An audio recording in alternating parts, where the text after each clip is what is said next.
Hello, everybody. Today's August 14th, and I just want to go over what's been currently going on regarding hazard pay.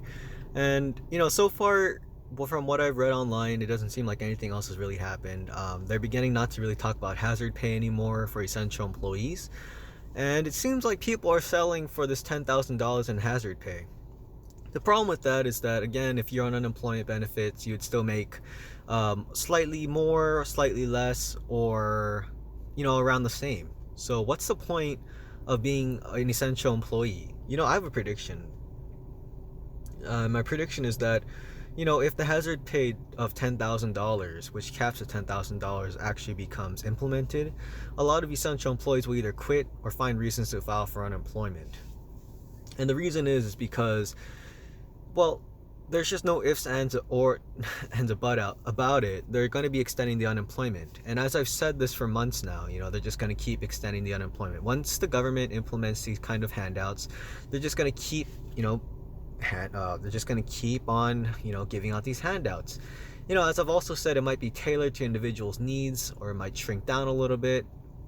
And so far, we've heard anywhere from 300, 400, 500, or even 600 again. And that's with the bonus of the CARES Act, not including the unemployment insurance. But with that being said, if, if you do the basic math and you do the breakdown, it would still be beneficial for a lot of essential employees who work these low-end jobs to be on unemployment benefits. It would still make substantially more, even if the unemployment decreases from 600 to, let's say, 500, 400, or even 300. And this leads to a lot of exploitation because, again, what's the point of being an essential employee? Well, there's none. Because if you're on unemployment, you have all this free time to do whatever you want. You can go back to school, focus on your skills, you can go on vacation, you can travel. You don't even have to follow the quarantine rules because there's not enough people to actually enforce the quarantine rules. You can spend time with your family, you can spend time with your kids, you can pretty much do whatever you want to do. And also, you make more money while being on unemployment. For example, if you make $10 an hour, that's $400 a week if you're working 40 hours a week. But if you are on unemployment benefits, well, you half the $400 you would have made per week. That's $200 plus the CARES Act, which is $600, so that's $800. If they bring it down to $500, that's $700 a week. If they bring it down to $300, that's $500 a week. If they bring it down to $200 a week, well, you're making $400. So basically, if you're working a $10 per hour job, it would be more beneficial to stay home and make the same amount while going back to school, because when you work a job that pays $10 an hour, odds are you probably don't really like your job to begin with. So you probably want to use that time to maybe focus on your skills and bettering yourself to make, possibly increase your earning potential moving forward. Also, you don't have to risk your health because, as we've seen recently, the spike in the virus has gone up again, and people are risking their health. So why would you want to go back to work? Even if they decrease the CARES Act bonus to 200, it's beneficial for a lot of people to still be on unemployment, and you'd still make more or the same money or even less. Even if you make a little less than working, well, you have all this free time, and time is money.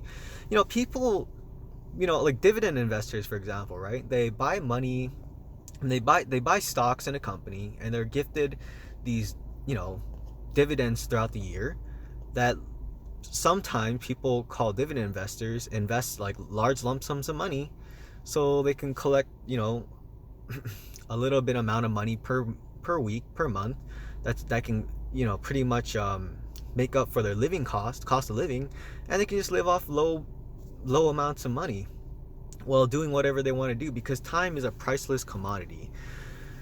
I don't really see the point of being an essential employee. I don't even see the point of working as of right now, because time is money, and people who are working aren't getting rewarded properly financially. They're not getting rewarded for their time, and they're not getting rewarded for any kind of the hazard that they're going through. So even with this hazard pay, if you actually understand how it works, it's still not financially beneficial to be on it. One more thing I'd like to explain is that the hazard pay, basically, if they do propose the $10,000, which is not enough in my opinion, It's $13 an hour, and they retroactively pay since January 27th. So if you worked 40 hours a week from January 27th, they'll pay you $13, okay? But if you've been working this whole time, it's already capped out around late May or early June if you calculate the hours, 40 hours per week. Because by late May or early June, it already would have been $10,000. But also, even if you were making that amount of money, that means after late May or early June, you're not receiving any hazard pay. So what's the point of working after that? Well, there is no point because you're still exposing yourself. Nothing has changed. There's no vaccine, there's no cure, and you're still risking your health, but you're not receiving hazard pay.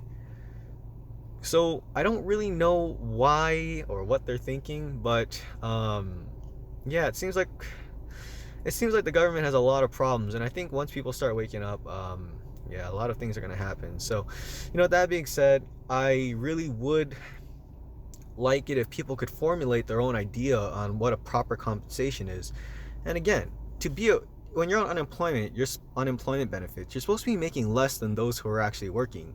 Because what's the point of working if you're getting paid less? With that being said, I hope you all have a good day. Take care.